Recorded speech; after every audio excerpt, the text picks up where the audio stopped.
Hello students, this is Dr. Dhrumil Manek, Assistant Professor from the Department of Prosthodontics and Crown and Bridge, Vinayaka Mission Shankaracharya Dental College, Salem. And today in this class, we are going to study about the topic that is elastomeric impression materials. So now when we talk about elastomeric impression materials, or a broad terminology, that is impression materials. In terms of prosthodontics, impression materials I would say are a boon to dentistry because it helps us to make the prosthesis in the laboratory and give the accurate fit and results to the patient, right?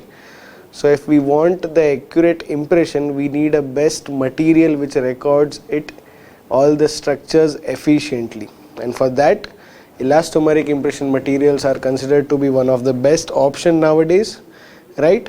So, and moreover, what I feel is, as an undergrad student, elastomeric impression materials are a bit confusing and the students feel difficult to remember or memorize it, right? So that is why I am here, and that is why we are going to study this topic. Okay, so firstly, starting with elastomeric impression materials. Elastomeric impression materials. So the materials which are made up of elastomers are considered to be the elastomeric impression materials. So in the broad term, if I say what are elastomers, right? So elastomers are a polymer that has a glass transition temperature that is lower than its service temperature. Service temperature is something what we call as room temperature. And what is a glass transition temperature? The temperature at which the material is going to change its state from rigidity to a softer form. So the material which has a glass transition temperature below than its service temperature is called as an elastomer, right? According to GPT-9, what do we mean here by GPT-9? It is called as Glossary of Prosthodontic Terms Part 9, right? When we talk about elastomeric impression materials as a group, right? So they are a group of flexible chemical polymers that are either chemically or physically cross-linked. So when I talk about polymer, right, there is monomer, polymer. Monomer is a single compound, same compounds. Polymer is different compounds cross-linked to each other, forming a major substance, right? So what are elastomeric impression materials? They are nothing but they are the group of chemical polymers which are cross-linked to each other. They can be easily stretched, or again they can recover its own shape. So why elastomeric? Because they are elastic in nature. If you know how elastic works, you pull the elastic, it gets stretched to a nice length, and as soon as you leave the elastic, it again comes back to its original position. So that is why elastomeric impression materials are used. Now why elastomeric materials are used? Because when you see, there are small areas in the oral cavity where the impression materials like alginate, impression plaster, which is nowadays not used, but they were not having that capacity to reach in that small regions of the oral cavity and record those details. See, when you record those details efficiently, that is where you can make a good impression, make a good prosthesis and deliver it to the patient.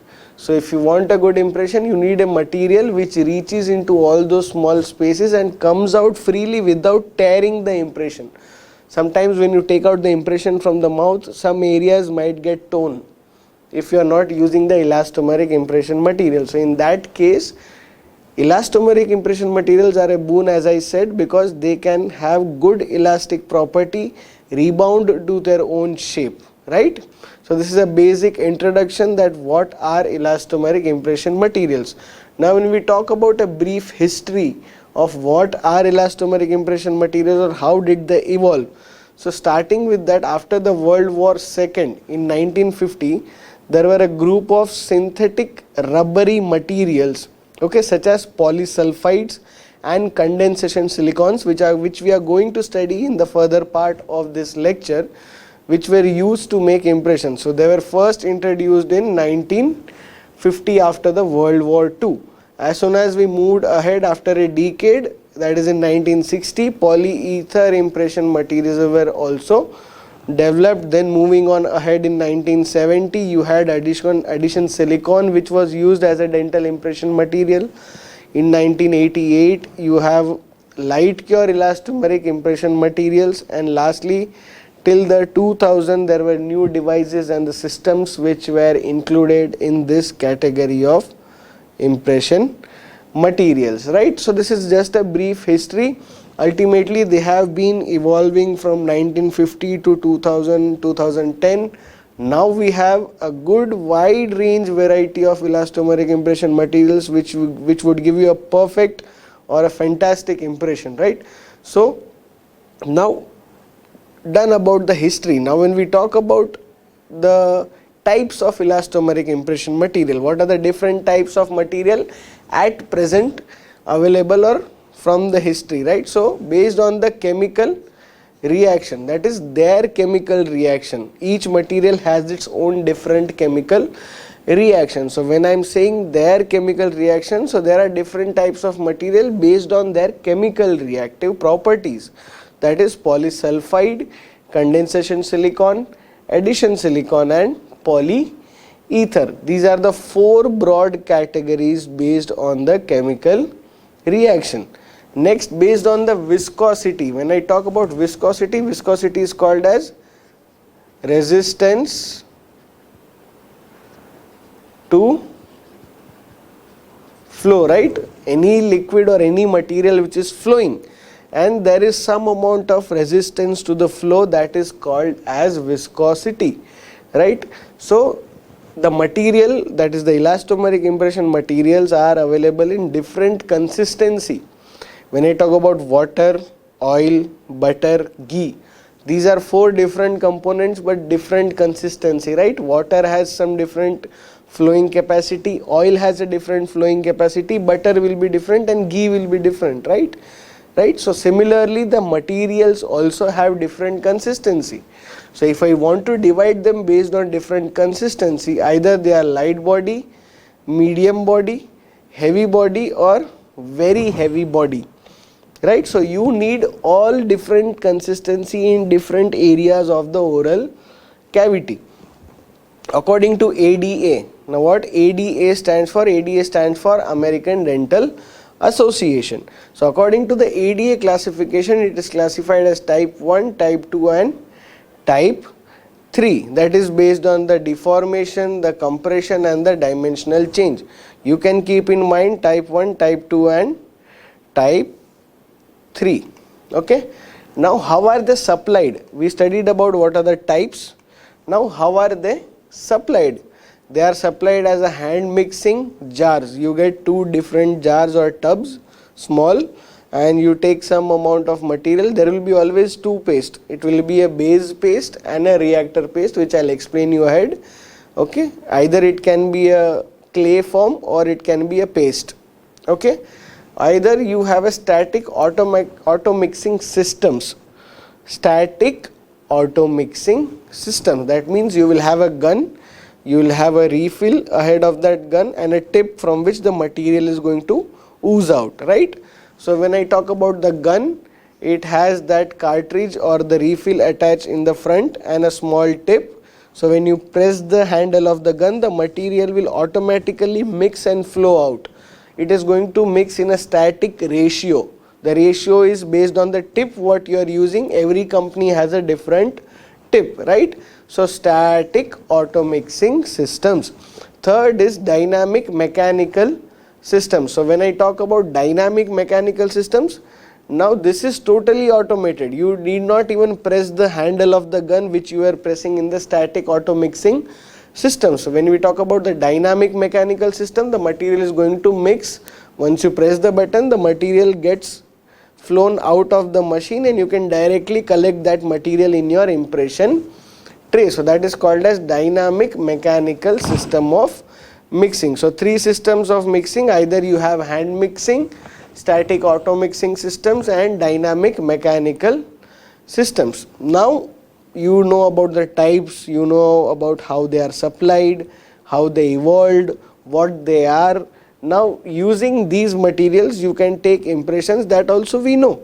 So what are the different impression techniques which you can follow using these elastomeric impression materials? This lecture is not into the detail about the types of impression, but still here I am giving you a basic gist of what we can conduct with these materials. So it's a multiple mix technique, monophase technique and putty wash technique. Okay, multiple mixes, you mix two different consistency of material. That means you mix heavy body plus light body. So that is called as multiple mix system. Monophase is a single consistency material is used and you take the impression. Putty wash, you have putty plus light body. Okay, almost the multiple mix system and the putty wash system are almost same, but there are few variations in the clinical procedures how they are carried out, right? Talking about this middle one, that is the monophase, that means the material which is available is in a single phase, that is either it is light body or medium body. Usually monophase materials are medium body. Okay, so medium body material, only a single consistency material taken into the impression tray either by gun or by the dynamic systems, or you hand mix it. Okay, it can be anything. Every clinic, every clinician, every doctor has their own choices. So then you take the impression, that becomes a monophase impression. In the first image on the lower left corner, if you see, you have a blue color impression material as well as yellow. That means there are two different consistencies of material which are taken together and made the impression. Similarly, in the third image on the lower right corner, again you have a orange color and a sky blue color, right? So these are multiple mix and putty wash technique where different consistencies of material are used and the impression is made using those materials, right? Now moving on to the first category, that is your polysulfides.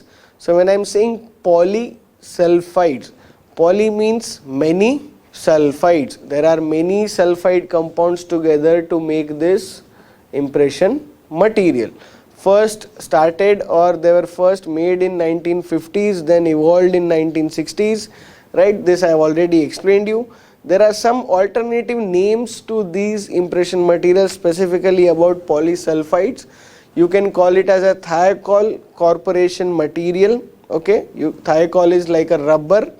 Okay, you have mercaptan impression material and vulcanizing impression material. Usually, in a broad term, elastomeric impression materials are considered as a rubber based impression material because they are rubbery in nature, they are elastic in nature. Don't forget this terminologies. Okay, mercaptan name is given based on the chemistry.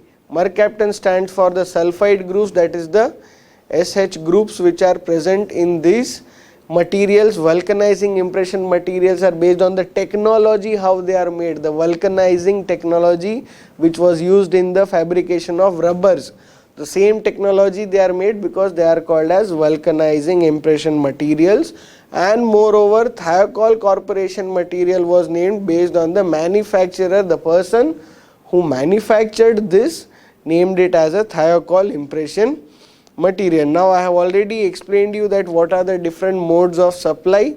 Okay, it will be as a tube, two different tubes, that is one tube will be the catalyst, one will be the base. Base will contain the main component of the material, catalyst will contain a compound which will initiate the chemical reaction. Okay, so always remember, the base will contain the paste of the main component or the base of the material. If you are talking polysulfide, it will contain sulfides. Okay, when you are talking about poly addition silicon, it will contain silicons. When I am talking about polyether, it contains more of ether, that is your base paste. When we talk about the reactor paste, it contains the main chemical component which will start the reaction when you start mixing the material, and the paste is going to get mixed and turn into a rubbery mass. So until and unless you are not mixing the catalyst paste, the reaction is not going to start. The mode of supply, I told you, that can be a tubes. One will be labeled as a base paste, another will be labeled as a accelerator paste. the consistency which we have already discussed, light body, medium body and heavy body impression materials. Okay, now when I talk about polysulfides, okay, so polysulfides have two paste, that is your base paste and reactor paste. What will be the composition of your base paste and what will be the composition of your reactor paste? Okay, base paste, starting first, it will have a moderately low molecular weight polysulfide with terminal SH groups. I am going to the next slide to just show you or a basic hint. See, these are polysulfides with a terminal SH group. Terminal means on the end. This is the main. On both the terminals it is having a SH group which is a low molecular weight. Okay, then moreover, apart from that, what you have is a moderately low molecular weight polysulfide pre-polymer with a pendant SH groups. What do you mean by a pendant SH groups? So apart from these two terminal SH groups, you will have one more group which is hanging in between like a pendant. What do you mean by pendant? You have a necklace, in the center we have a pendant, right? You see most of our ladies wearing necklaces and pendants, even males wear it, right? So pendant SH group and terminal SH group. Okay, apart from that, you will have reinforcing fillers. Fillers are the component which are going to provide strength to the material. Okay, fillers everywhere in your dental materials, if I talk about fillers, they are going to only provide strength. Then you have a plasticizer, that is a dibutyl phthalate. When I talk about dibutyl phthalate, it's a plasticizer. Plasticizer means it gives plastic or elastic properties to the material or to that base paste which we are talking. Okay, so plasticizer to give the plastic or the flowable or the viscotic properties.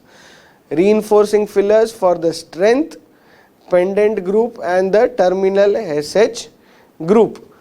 When I talk about the terminal SH group over here, the terminal SH group is going to go and do the cross linking with another SH group, that terminal will cross link with another SH group and the reaction goes on because it is a polymer. So cross linking keeps on happening. That is the job of your terminal SH group. When I talk about the pendant SH group, it also is hanging downwards, right, like a pendant. So it is also going to cross link with other compounds and do more cross linking so that the cross linking is strong and it doesn't break. So if you read over here, the main terminal SH group is the reactive ingredient which further polymerizes and cross links to form a rubber. So it keeps on cross linkings and form a rubber. Apart from that, the pendant is going to cross link and reduce the permanent deformation under compression or tension during removal from the mouth. So I told you, right, when you remove from the mouth, the impression might tear. Here it won't happen because the pendant SH group are also cross linking and providing strength to that compound, right? So that is the whole role and play of those ingredients which you need to be thorough. Now when I am saying this, it feels very simple, right? I hope you guys are or we are on the same page right now. Now next, moving on to the reactor paste. So when I am talking about reactor paste, that means directly it should click on your mind that something is going to react with the base paste and the reaction is going to start. So reactor paste will have your lead oxide or copper hydroxide. Lead oxide stand for PbO2, copper hydroxide stand for CuOH twice. You need a bit of chemistry knowledge to solve these riddles, right? So lead oxide and copper hydroxide or cumene hydroxide. Okay, then you have sulfur, dibutyl phthalate, inert oil and deodorants. So these are the 5 things which are present in your reactor paste. Main reactive ingredient is your lead oxide. Now what is the job of lead oxide? So when we are seeing this reaction, this is your base paste which we discussed. PbO2, the main reactive ingredient in your reactor paste is lead oxide or lead dioxide. So when I am talking about lead dioxide, it has Pb, the lead component, and 2 oxygen compounds. One oxygen compound is going to split and it becomes PbO plus O. This one single oxygen compound is going to go and bind with the hydrogen which are present with the SH groups. Everywhere there are 2 hydrogens. See, one over here, one over here, one over here. So if I erase all this, yeah. So now you have one oxygen going with these 2 hydrogen, one going with these 2, one going with these 2, and one going with these 2. So ultimately when you have 2 hydrogen molecules and 1 oxygen molecule, what forms? You form H2O. H2O stands for what? H2O stands for water. Okay. So ultimately when this reaction is happening, water is something which is liberated outside. This is extra. The material doesn't require water in it. Lead dioxide becomes lead oxide. It goes and binds with the terminal and the pendant SH groups, and the remaining 1 oxygen will go with 2 hydrogens and keep forming the H2O. Ultimately water is released out. So I can say that water is the byproduct of this reaction. Okay, water is the byproduct of this reaction. Any reaction or any material which is having the chemical reaction in which water is the byproduct, that material will not have dimensional stability. When I talk about dimensional stability, suppose you made a nice 3D model which is made up of clay and the same model which you made up of thermocol.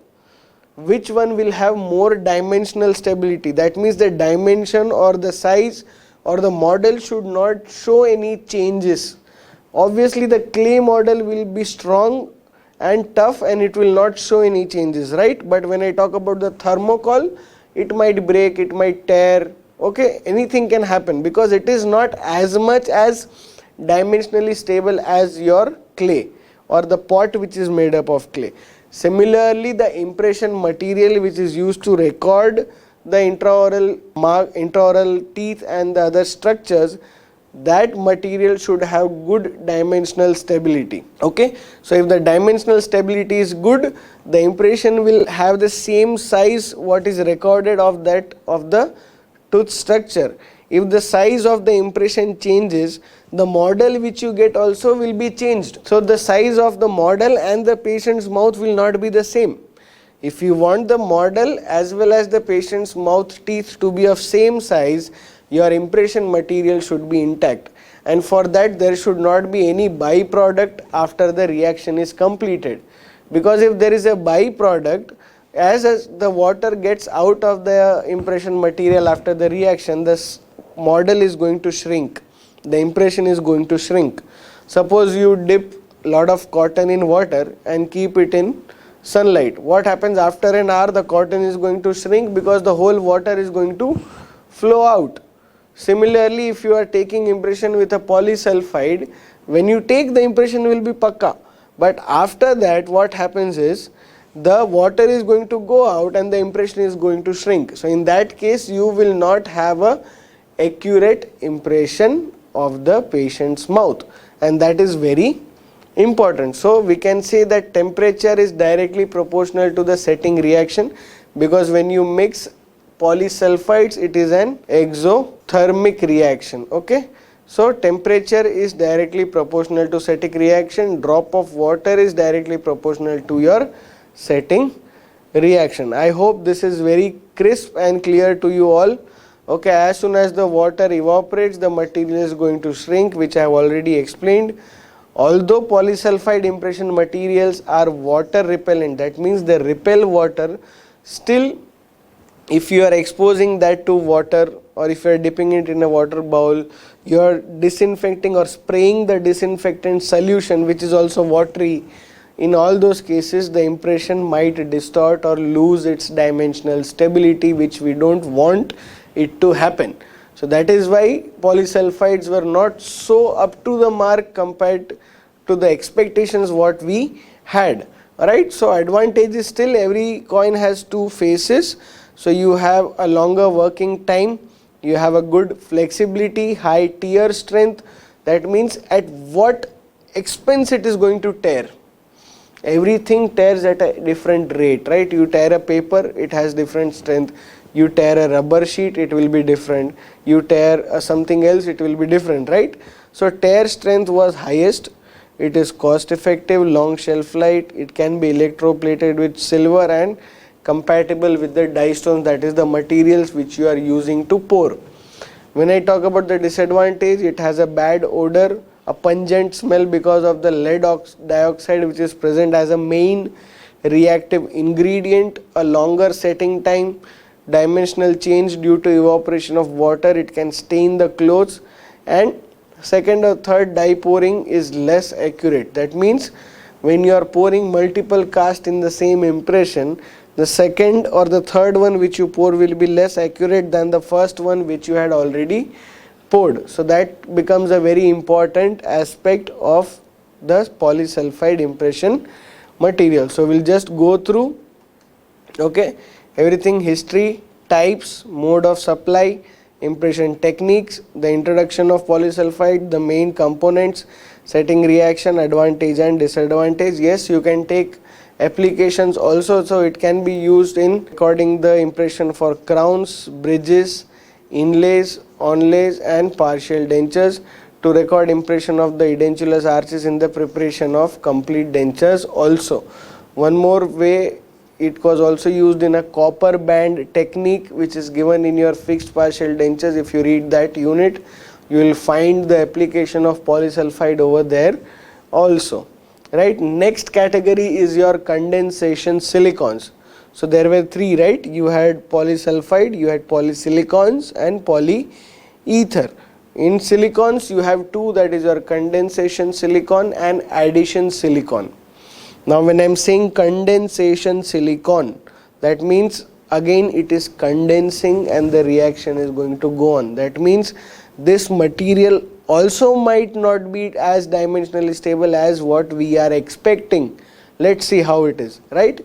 So it is called as a room temperature vulcanizing silicon or a conventional silicon, right? Room temperature vulcanizing, that means it is going to set at room temperature.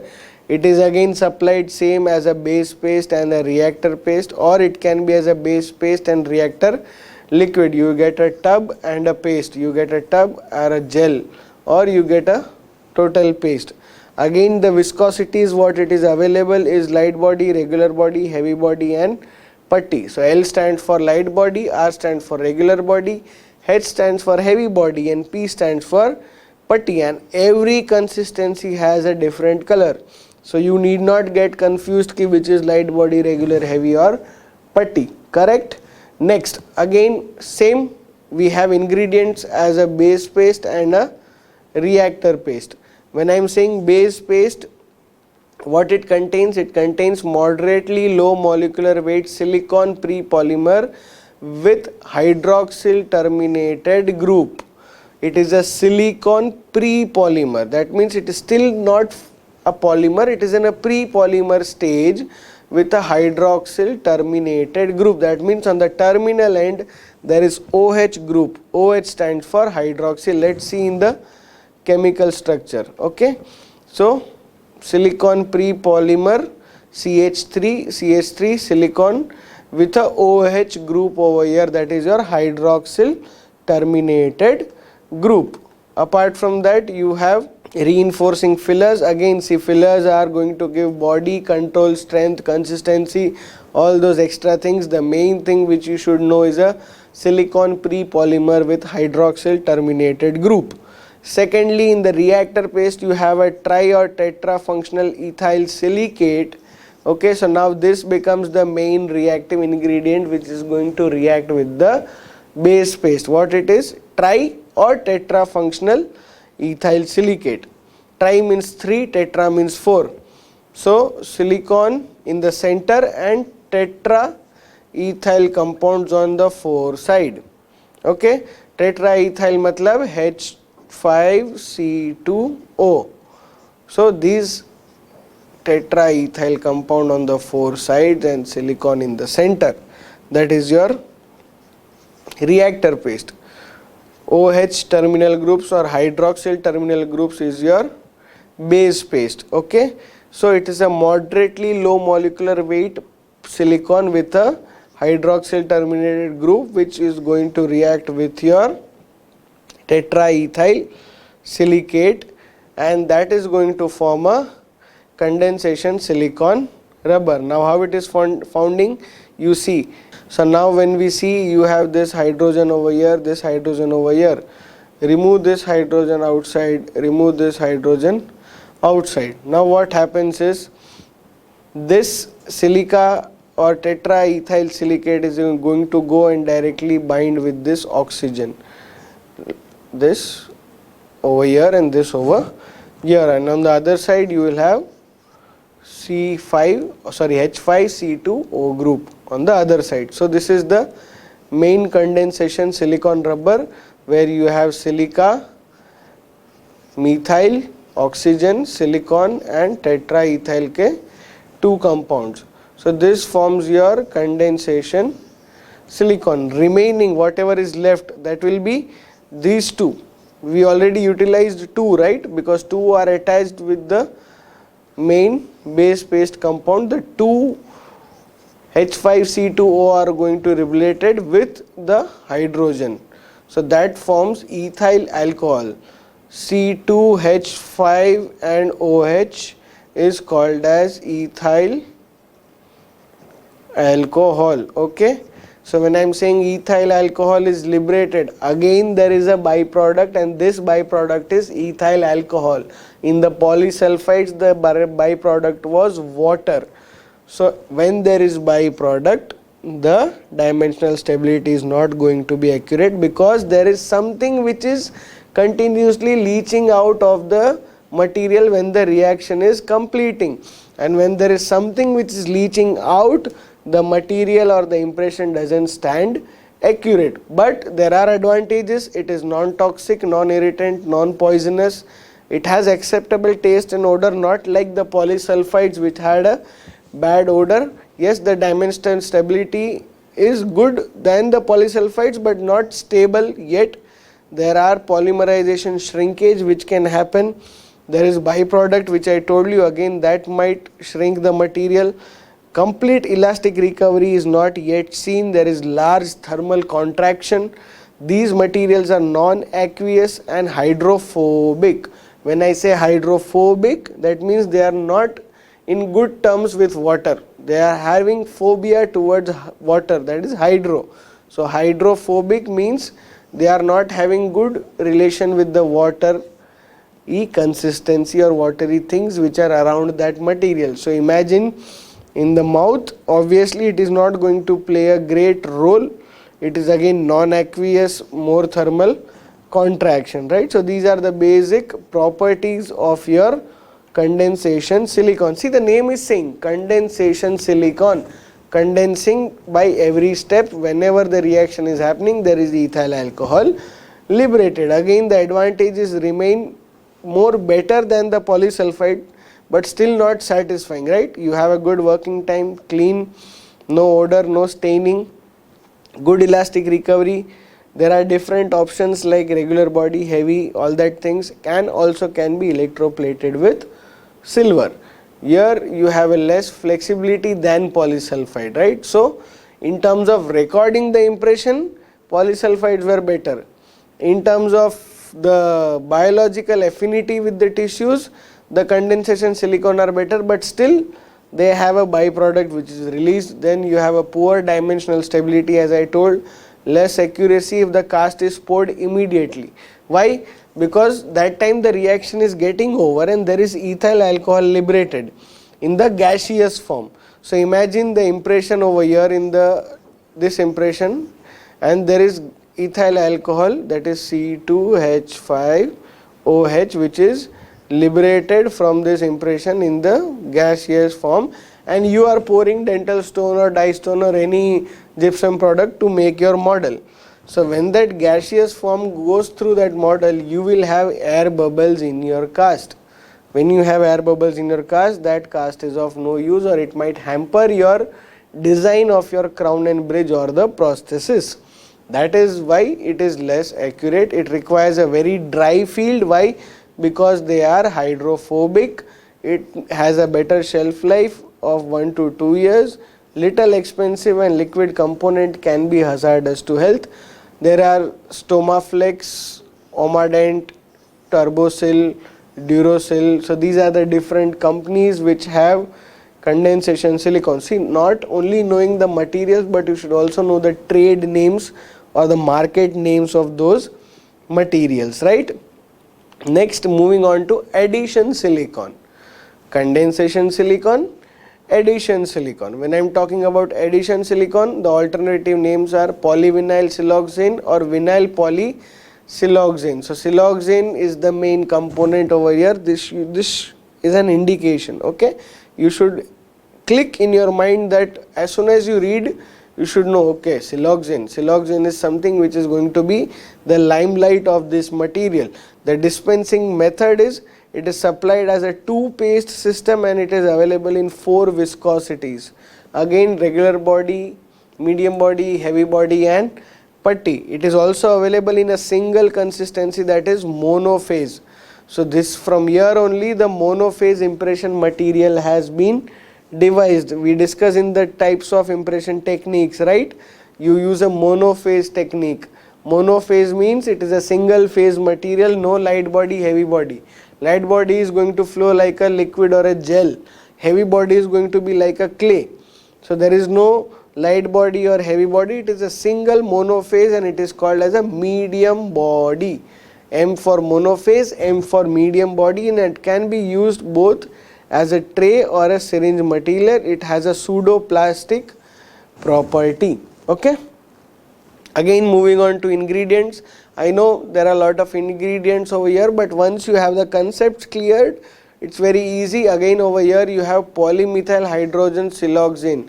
So when I said polymethyl hydrogen siloxane, I told you initially siloxane is the limelight of this material. So you can either remember PHS, that is PMHS, okay, polymethyl hydrogen siloxane, or you can remember as a silicon. Again, here also you will have a pre-polymer.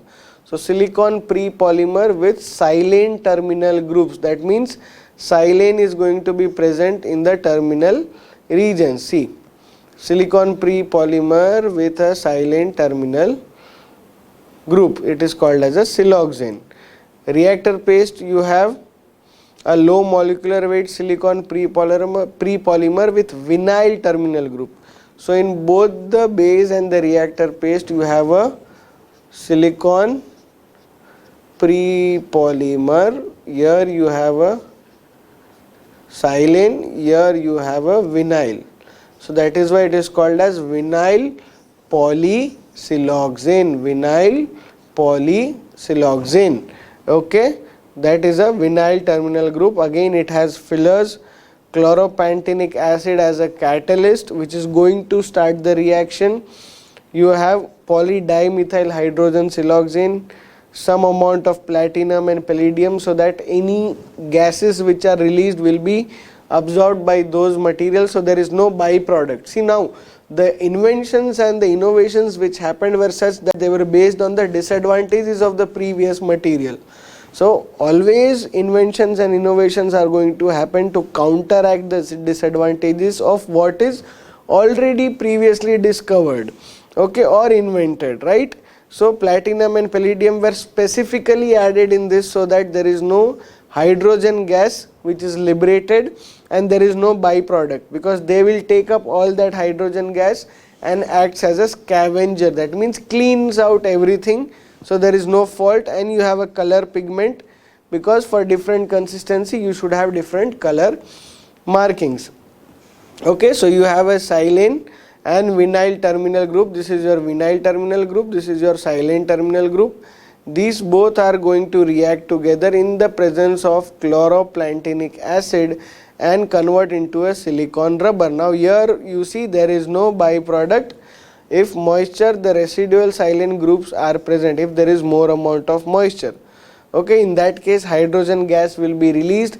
That hydrogen gas, as I said, will be taken up by the platinum and palladium, which are the scavengers, and then the impression reaction gets over, right? So the impression should be poured 1 hour after taking the or after making the impression, so that if there are any chances of liberation of gas, then it will be cleaned up by your scavengers and you can get a most accurate impression. Okay, so it is again properties, I say, it is biocompatible, no problem with taste, no problem with odor, available in all different consistency, also available in monophase. Only thing is you cannot use latex gloves, your white surgical gloves, that is what I mean, because they have the sulfur compounds, and when you have this sulfur compounds in your latex gloves, they go and react with your components of your material and might distort your or change the setting reaction. They are most stable out of all the materials which we discussed. We discussed polysulfide and we discussed condensation silicon. It is compatible with distones, that means the gypsum products which you are going to use to make the model. Okay, difficult to wet the surface of the impression. Okay, so there are no chances that you might get a water bubble or anything. Okay, so overall 5-star for this material compared to polysulfide and condensation silicon. And till now, to mention addition silicon or vinyl polysiloxane or whatever it is, this is the most widely used material nowadays in the clinics and in the dental colleges, right? Because it has proved itself to be the best out of what we have discussed till now.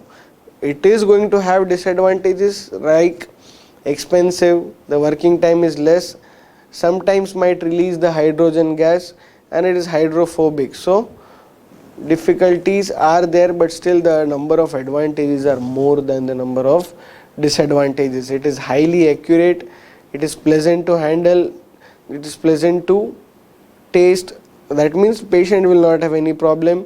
Short setting time, dimensionally more stable, can be electroplated with silver, and multi-dye pour is also possible. So these are a set of good advantages which are present compared to your polysulfide and condensation silicon, right? See how beautiful the impressions look with different colors. Like, so when you have this color contrast in your clinic, even you enjoy working and feels good, right? This is the center one is the monophase because it's a single color. Here it is two different phases material. Again 3M, Duomix, Aquasil, Imprint. There are many companies producing these group of materials. Okay, 3M is like a dynamic mix also is available, and a gun is also available, right? So dynamic mixes, you fit the refill over here, the material will automatically get mixed and poured from this area. Gun mein you have to press the handle of the gun. So it is speed is there, saves your time, better control, and more precise impressions are recorded. Similarly, HydroRise is a monophase material. Okay, it also gives a precise reproduction of details and good margin with good tear strength. HydroRise specifically to record implant impressions. There is a separate material which is hydrophilic, that means good relations with water. HydroRise, right? So it is a hydrophilic material. You can take a good impression and literally the precision is very much higher. Similarly, Elite HD Plus, again that combines the technology, that is nanotechnology, with hydro compatibility. So there is high performance, good strength, and in most of the difficult cases it has performed well.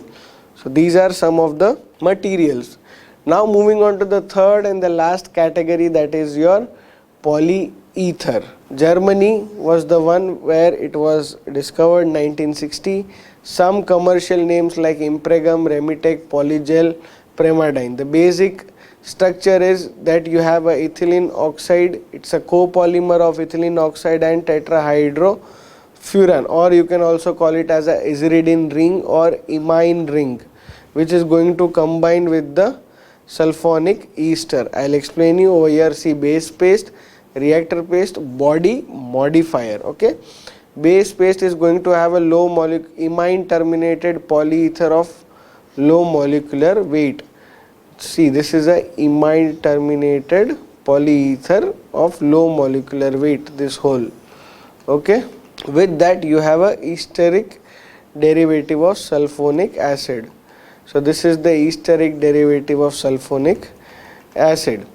And then apart from that, you have a colloidal silica which acts as a plasticizer. Here colloidal silica acts as a filler, glycol ether phthalate as a plasticizer. I need not explain again and again what is plasticizer. Here there is one third component which was not there in the previous materials, that is your octyl phthalate, and it acts as a thinner. Thinner means it makes the consistency more thin, or it makes it less stiff, or it reduces the viscosity. Okay, so it reduces the stiffness or viscosity of the material and gives more working time. So you can also call it as a retarder. Retarder is something which retards or decreases the speed of reaction. Accelerator is something which increases the speed of reaction. Again, this is a 3 paste system. It won't be a 2 paste because you have base paste, reactor paste and body modifier.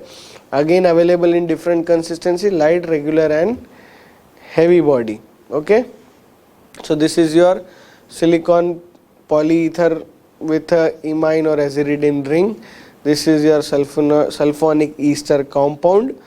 What happens over here? It's a very simple reaction. What happens is there is radical R plus radical over here. So at both the places it is going to go and bind, and this CH2 is the ring is going to open up. The ring opens up here and it goes on forming a chain reaction on both the ends. So this is how polyether is going to react. Again, pseudoplastic properties, no liberation of byproducts. So again it's in competition with your addition silicon. It permits multiple dipores, shorter setting time, have less hydrophobic, hence better working and good cast are obtained, long shelf life, and cast pouring can be delayed for hours. So if you take impression, you need not pour the cast now and now, right? You can delay once you are done with all your patients, then at the end you can pour, right? Very expensive again, right? So it's considered to be the most expensive till now. High stiffness, low tear strength. Electroplating is not so easy with this, so that becomes a disadvantage. Till now it was in the advantage section. All the viscosities are not there, only 3 viscosities are available, and the catalyst may be more sensitive for the patients. So these are some of the things. Applications, yes, you can use it everywhere, no problem with polyether, crown and bridge, inlays, onlays, partial and complete dentures, and also in the implant impressions, right? Again, impregum is something which is the polyether material. You have 3M ka impregum, you have Aquasil Ultra Plus.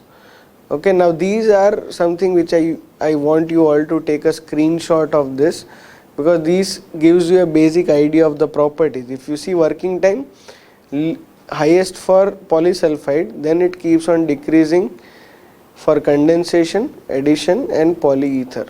So from increasing to decreasing, I have given you the working time. So you need not mug up everything. If you have these charts in your mind, you can write the properties automatically. You need not mug up each and every properties, because how much ever you mug up, you are going to forget. Then you have setting time, 7 to 10 minutes polysulfide highest, 6 to 8 minutes condensation, 4 to 6.5 addition silicon, and polyether 4 to 6.